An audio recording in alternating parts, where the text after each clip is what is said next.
Yes, what you were talking about of remembering and then say, oh, I've got this urgent thing to do. And so therefore I'm not going to take a minute to take a deep breath and sigh and relax and all of that because what I've got to do is too urgent. Mm. Well, guess what? That's exactly the very first thing that happens with people, but not with quite so much awareness so that you can see what's happening. Mm-hmm. That is that the mind has wandered away. That's its normal lifestyle. And then when the new meditator recognizes this, the mind has wandered away, instead of saying, oh yeah, let me take the opportunity now to come back in and do the practice, they'll have thoughts like, oh, that's hard, or wow, why did I forget? Mm. Or they'll find something that's more important or better to do, like feel bad, because that's the habit they're in. And that's a really important point because what you said was is that um, the idea when we do remember sati, that there is a resistance to doing the anapanasati. Only sati is there, but um, the mind will have thoughts like, well, what I was doing before I thought of sati was important. If it wasn't important, I wouldn't have been doing it. Yeah. All right. Now, let me ask you this question. What, in order for you to stay alive in the next 5 minutes, is the most important thing for you to do? To breathe. Are you sure? Well, yeah. Somebody who can wait for 5 minutes between breaths, when he waits that 5 minutes, at the end of the 5 minutes, he really, really wants that breath. Yeah. All right. And so when you recognize that, well, like drinking water, we can do maybe 3 days without it, but then things get desperate. For food, maybe in a pinch, we can go for 15 days, 30 days, something like that. The other big one is sex, but people go without sex for weeks and months. People are unemployed. They think they'll die without a job, but some people can go for months and months without a job. But tell me one thing other than breathing that you have to do in the next 5 minutes or you're going to die. Yeah. That's how important the breath is. And it always has to be done in this very moment. And if you don't do it in this very moment, and the next, and the next, and the next, you're going to die. Mm. And during that wait time of not breathing, the whole body begins to feel the effects in the form of dukkha. Yeah. The body becomes unsatisfactory. This is Yeah. not satisfying to be out of breath and not Yeah. breathing.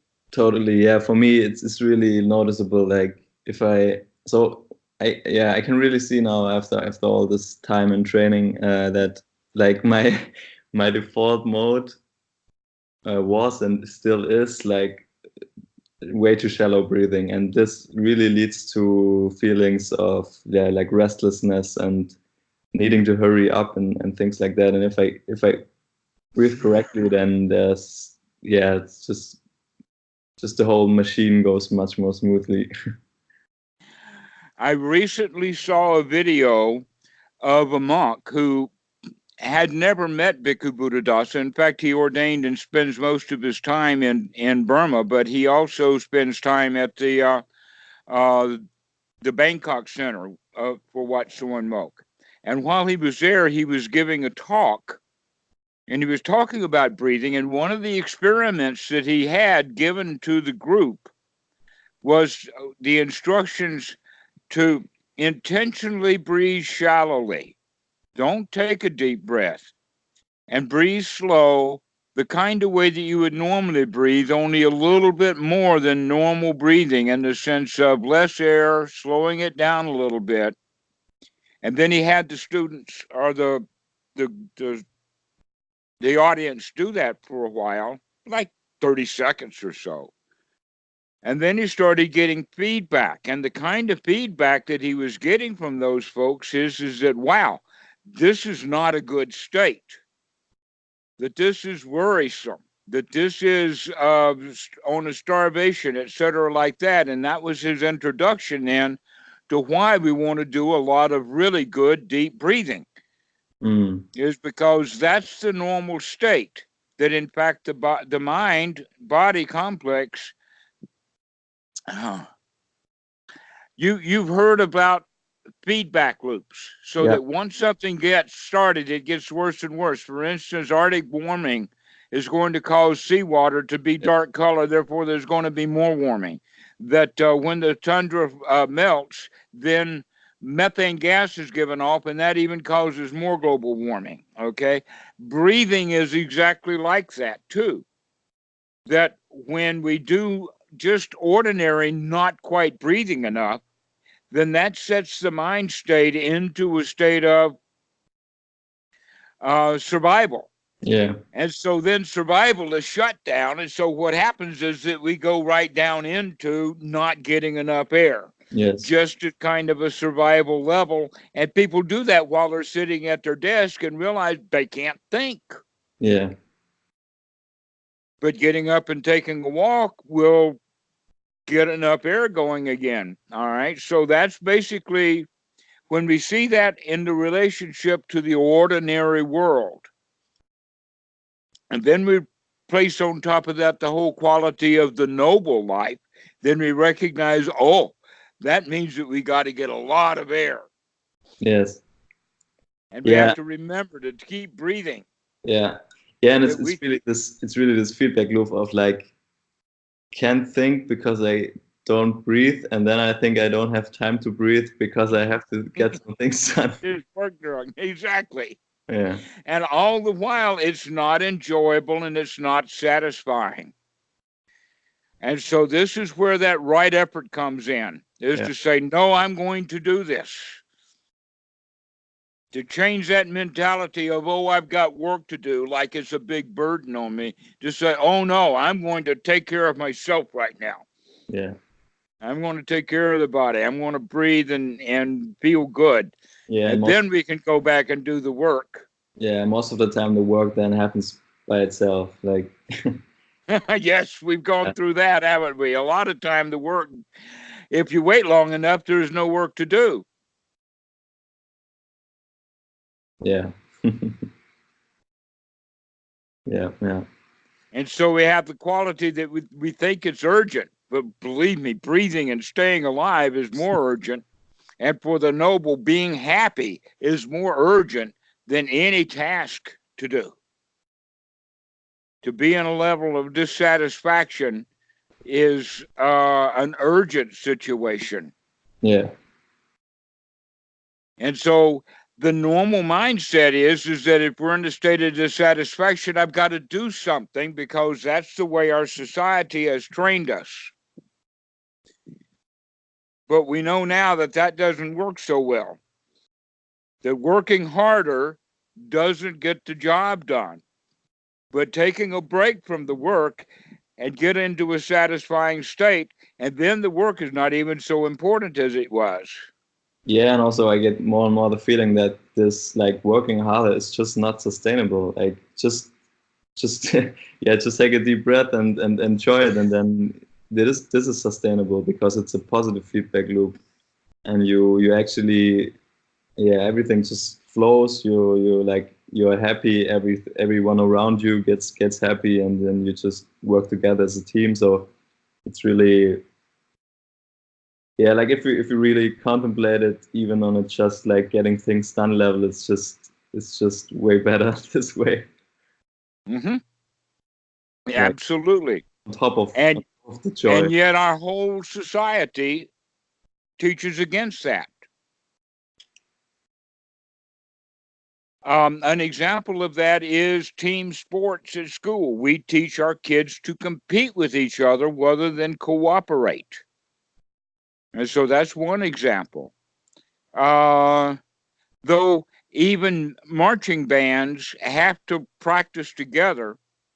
In fact, the story goes that the director of the band or the director of the orchestra has to point out that this is not a democracy. If we're going to play together, we have to have a leader that's going to get us to do this big thing together.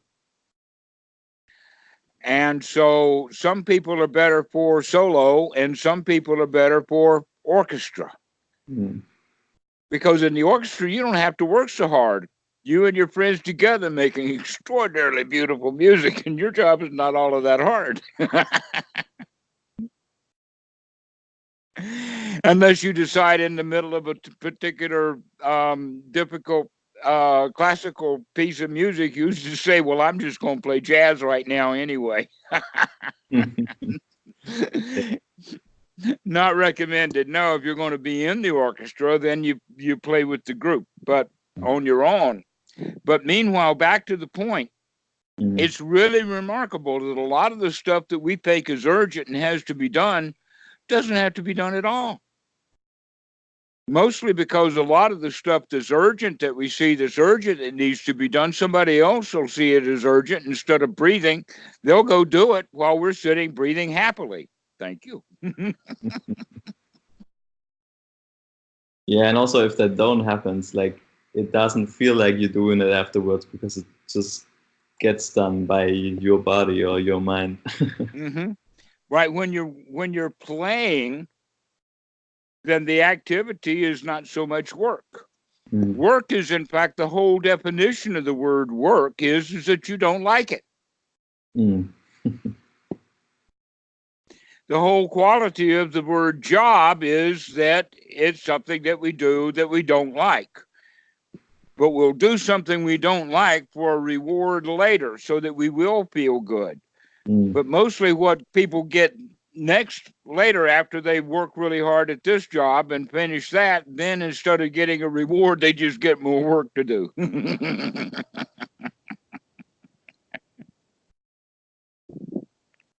Yeah, that's really a thing that I thought about sometime, because yeah, if you don't enjoy your work, then what's the point of like getting up the hierarchy or something to get more of it? It just doesn't make any sense. So if you don't enjoy it, this whole like work life career thing is just nonsensical in some ways.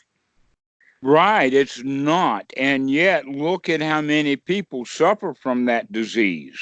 The disease of, if at first you don't succeed, keep trying, keep working at it, keep going, keep doing the same old thing, expecting new results. And our whole society is built upon that. And look, we could build bridges, but after a while, crumble and fall down. So they got to build some new bridges. Or they build a skyscraper, or whatever they're doing is suffering in the beginning, suffering in the middle, and suffering in the end. But isn't this just, so the problem is not the building of the bridge, the problem is the building of the bridge to gain something in the future, right? Because if you're building the bridge, then you can be happily building it, and then people can be happily crossing the river afterwards. Right. But generally, what do bridge builders get when they finish building a bridge? Eventually, and sometimes very soon, they get another bridge to build. Just more work. If they see it as work, that's, yeah. Yeah. And so even though they do enjoy the fact that they were able to build one bridge, they don't have much time to experience the joy of that. There's always more work to do. But that's because we choose that way, and we choose that way because we've been trained that way. That way of relating to the work, you mean? In the way that we relate to the world. Yeah. Is we see the world as work. Yes. Yeah. And rather than play. Yes. If the world becomes a big toy for you, then where's the work in that? And look at the attitude change. It's all a matter of attitude. Because when we see the world as work, that's the victim. That's the loser's attitude. That's something on top of us. But Yeah. when we see the world as a toy, that means now we're on top of it. Yes. So in the Pali, the first thing is loka vidu. We have to see the world.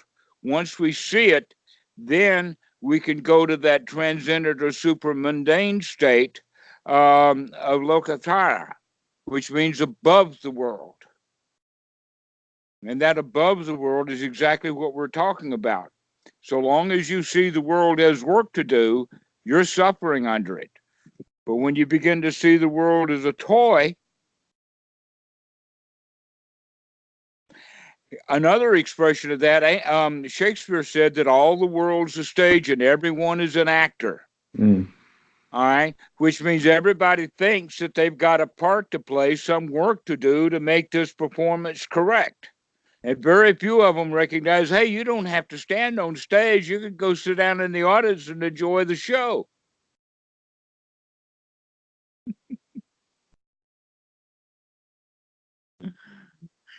And that's what we're practicing for Anapanasati is stop performing and start enjoying the show.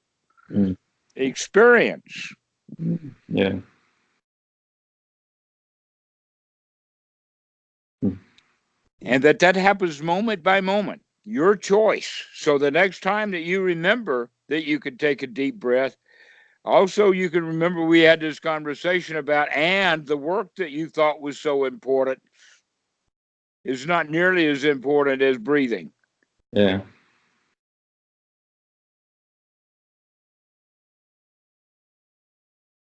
I would go so far as to say that everyone experiences a little bit of joy throughout the day, but not enough.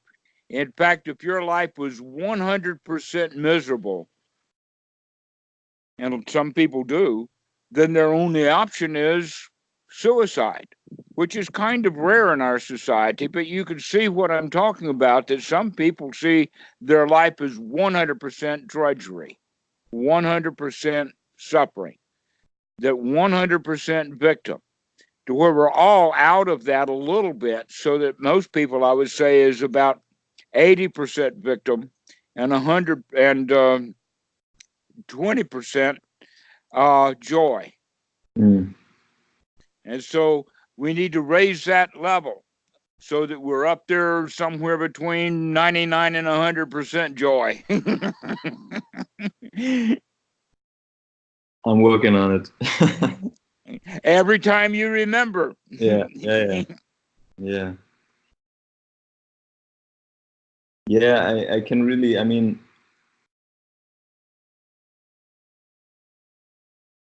I can really relate to that feeling of everything being a tragedy, because when I think that comes of the underlying assumption that, yeah, you have to do this and this and this, and otherwise you're like not doing your job or something, right? Because then you see things as like not having a choice to do them, but instead like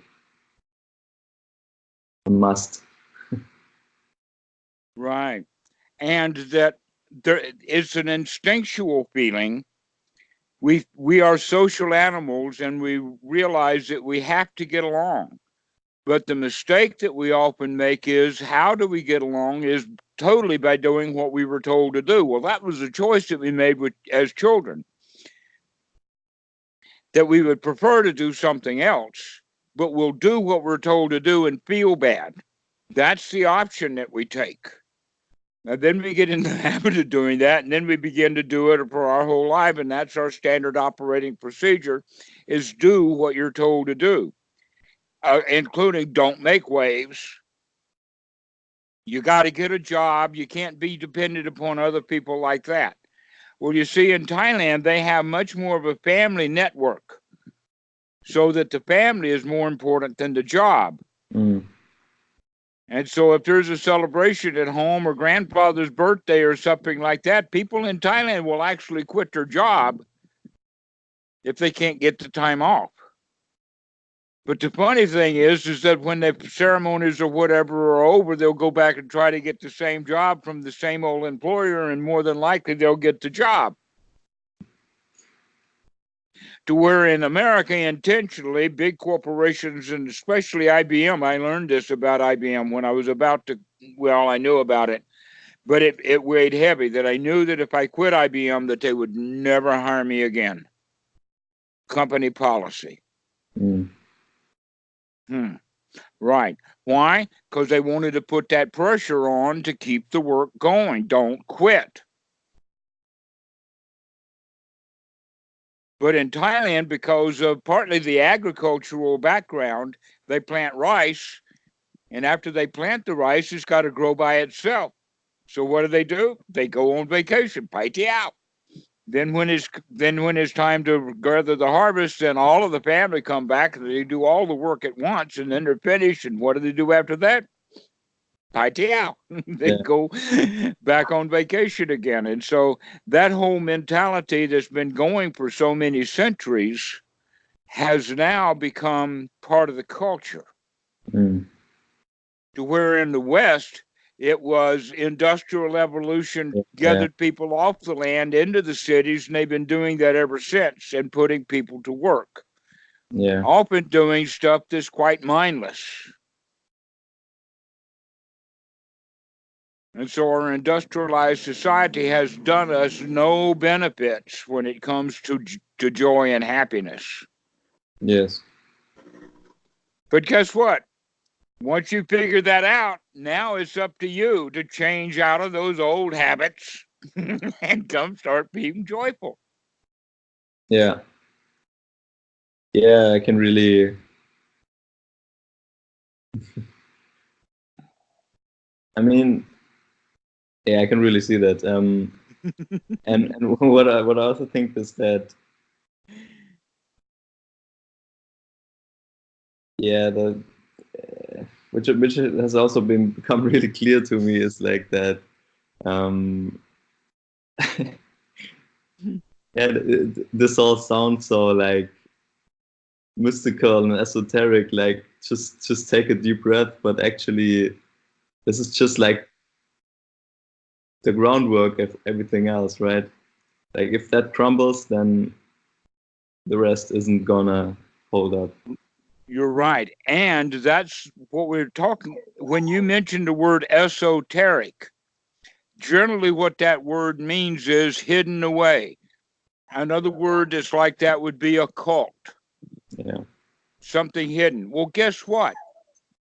The Buddha's Dhamma is hidden in plain sight. It's right here in front of you. And because it is in fact simple, it's something simple to do, and you do it often. And so the hard part is to remember to do it. Other than that, it's a simple thing to do. It's so simple, in fact, that people say, wait a minute, the spiritual life has to be more than this. Yeah. There's something else to it. Well, the answer is that you're in a state of dissatisfaction. If you get into a state of satisfaction, you won't ask that question because you recognize, well, this is really good enough. Thank you.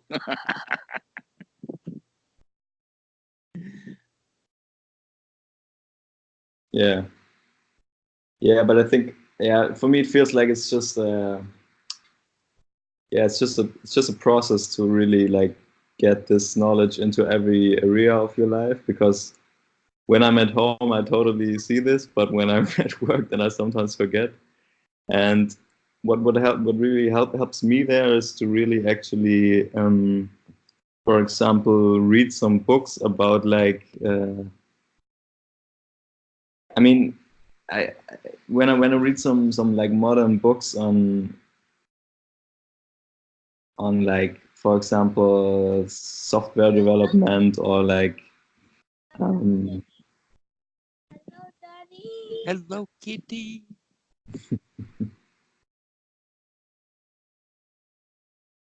yeah, Family just came home. Yeah, great. What time is it in Thailand right now? 4, 10 minutes after 4. All right. Cool. Yeah. So what I was saying is like if I read some like books on, for example, software development or like not getting distracted at work or something, then I really can see this principle that you teach everywhere, and this really like helps me to yeah, like win those parts of me over that kick in at work, to like really see that okay, this is true here also, not just like yeah. Well, whenever you're reading something, possibly the way to read something is to continue over like once a minute or so to remind yourself by asking the question, are you actually enjoying this? Are you really following along? Because there is so much now available to read that it's better to find things that are worthwhile reading rather than continue to read what we're already reading. Mm. And so I would say that that it's not necessarily important to continue to read. More important is to feel good than to finish the reading. An example with the internet is you can just change web pages and then later you can go back to that one and say, oh, yeah, I was reading this. Let me see if I want to get back interested in it again. Yeah. Because generally, if you come to the state of not enjoying reading something, even though the eyes will wander on the page, you won't get so much out of it. Yes. It's Yeah. almost like Just wasting your time. yeah, it just goes through. You don't really like remember anything or really learn anything if you don't really pay attention and enjoy it, right? And the Buddha talks about what is worthy of one's attention is the Four Noble Truths. That's what's worthy of attention, and not in the sense that it's a literature or a book to read about the Four Noble Truths, but rather to see the Four Noble Truths in this very moment. Mm-hmm. I especially like the third noble truth, to experience this is what it's like to be free from suffering. Yeah. Let's get out of that. So every time you remember to take that deep breath, reflect upon the fact this is the third noble truth. Mm-hmm. This is freedom from suffering. This is what it's all about. Mm-hmm. And yet, so many people think in Buddhism that you're supposed to gain something, Mm. to get something out of it. Yeah, By doing, to get something in the future, especially for me. yes, I'll meditate now in order to feel good later. Yeah,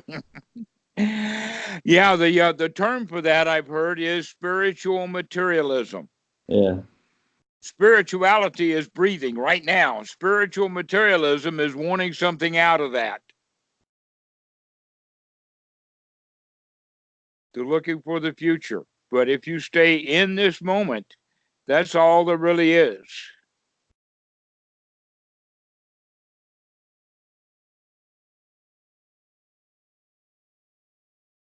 Yeah.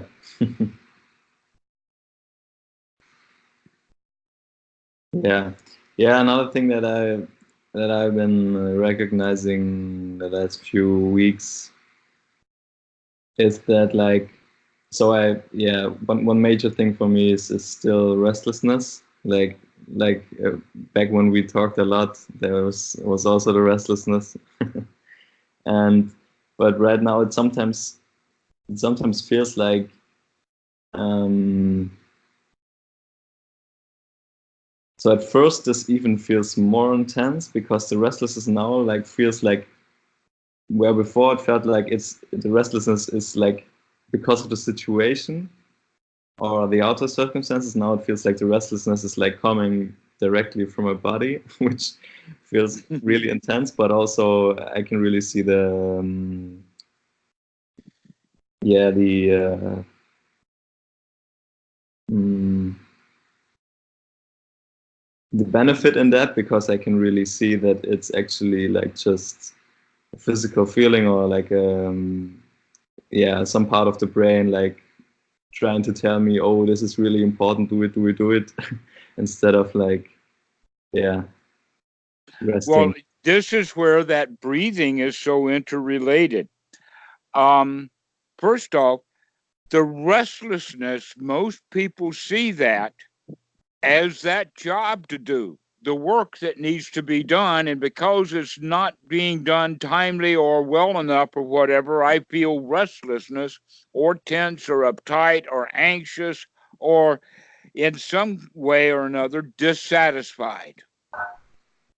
And so that restlessness uh, keeps us actually worried. In fact, you could think of it, the worried part is the mind that's spinning about the work that needs to be done, including sometimes trying to figure out what work is it that needs to be done Yeah. in order to chase away this anxiety or this restlessness. Yeah, I can really see that when I finish with one task, then it's like sometimes I'm so in a habit of like thinking about stuff to fix that I actually like spin my wheels with nothing to do.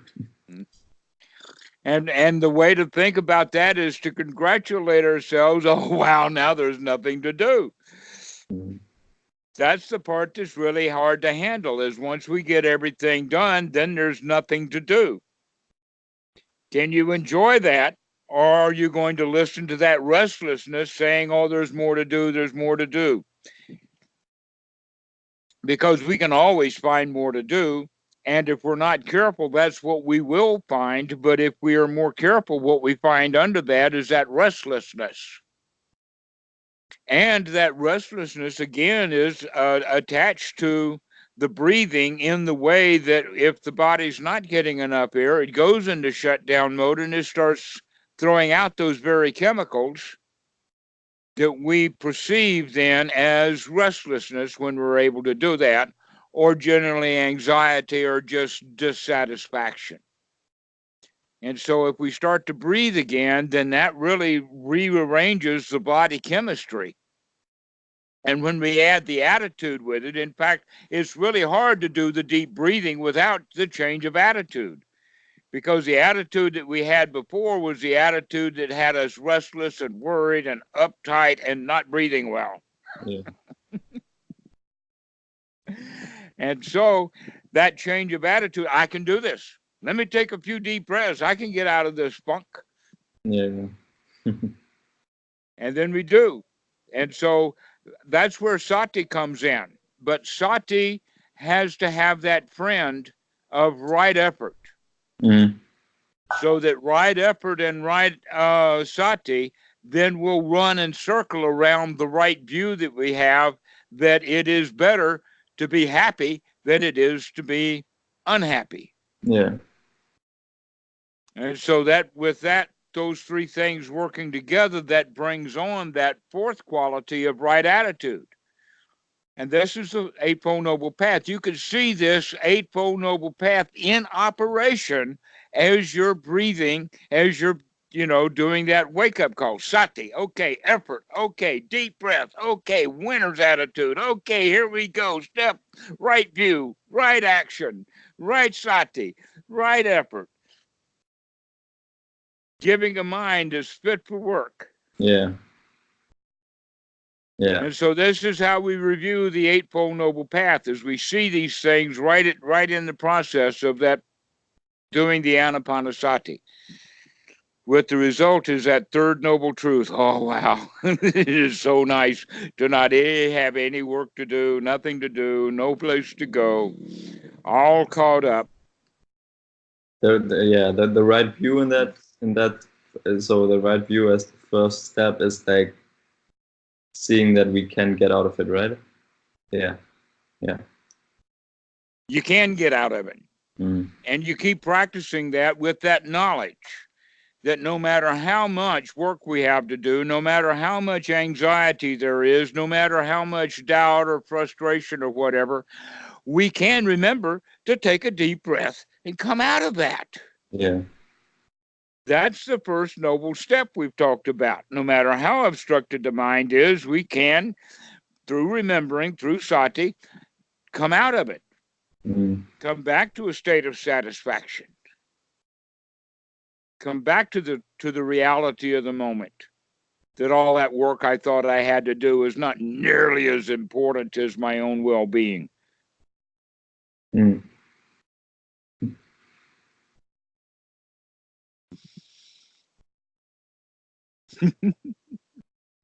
That's one's right attitude, or excuse me, right view.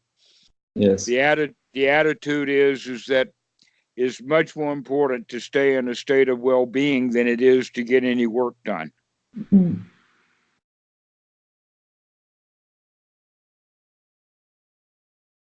Great.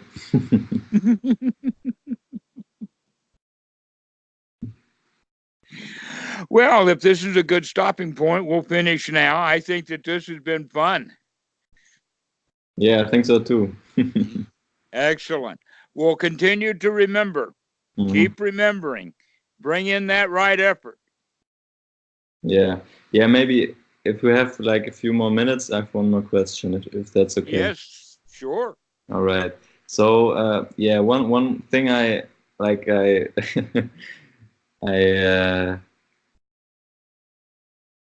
yeah, which is still a thing right now, is like,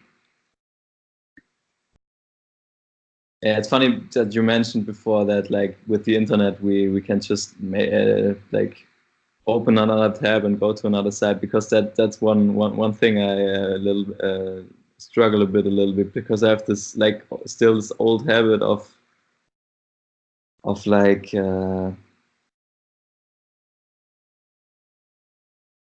yeah, just skimming lots of stuff, lots of information on the internet, because everything is linked, and this is really my brain really has trouble with like enjoying one thing instead of like viewing a few a little bit and we're not really enjoying them. And also I can see more and more that I like just out of habit go to the computer and open stuff, and really in the moment I really have a sense that I'm not enjoying this. Okay, well, remember that it has nothing to do with what's on the screen. It has to do with the attitude that you're not enjoying it. So whether you read it or not, whether you do whatever is on that website or not, is not the important point. The important point is, how do you feel about it? Are you satisfied with it? If you're not, if the article doesn't mean anything to you, or you're not being satisfied with it, for instance, if you disagree with it, then just stop it. You don't need to continue to read something if you know that it's wrong. And most of the stuff on the internet is ordinary, coming from ordinary people. So if you're going to read something, say for a sutta, I spend a lot of time on Sutta Central. I'm learning a lot about Pali, in fact. It's just interesting. Yeah, no, for me, the thing is more that it's not that I watch stuff that I don't like or watch people that I disagree with. It's more like that I watch stuff that interested me a while ago and now doesn't really interest me that much, and so I just out of habit, like it's just a distraction kind of, and I feel exactly. Like, and yeah, but maybe the solution to this is also just taking a few deep breaths, because then I can probably just quit it. Right? You can quit, you can leave it, you can go back to it later, but the important thing is, can you remember to enjoy yourself on the internet? That the internet is a toy, it's not a job, it's not work to do, it's not something that needs to be done. You don't have to open all your emails and read it all. You just don't.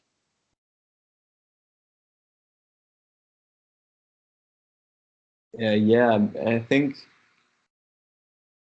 now if I really reflect on it, it's probably just do this if I am in a, like, if I'm not feeling good, then I go to this distraction. So yeah, the thing would be just to feel good and breathe enough. Yeah. Imagine that you were going into, say, a very fancy but very large hotel, and they had a buffet.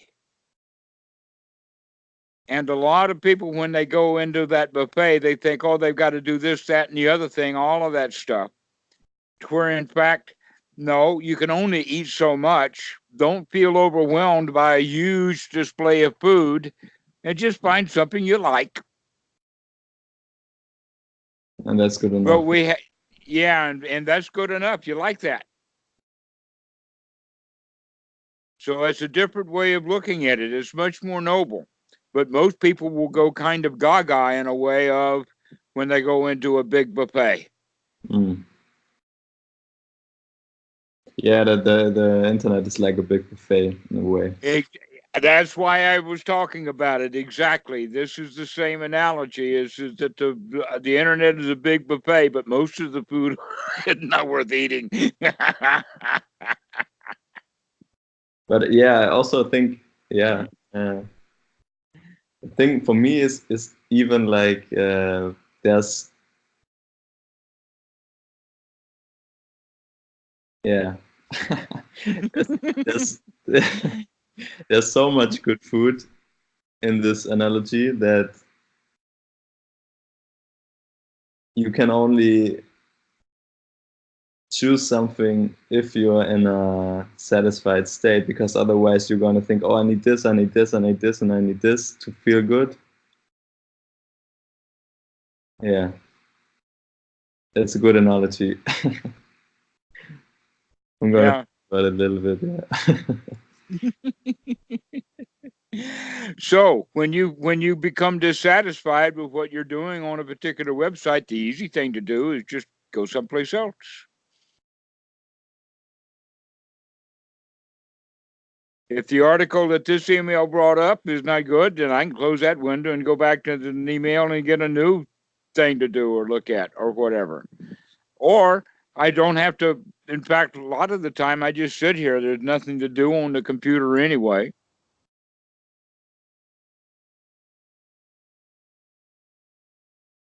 Think about it like this: that yes, the internet is a big, wide, wonderful world, but the wonder is yours. Is just big and wide.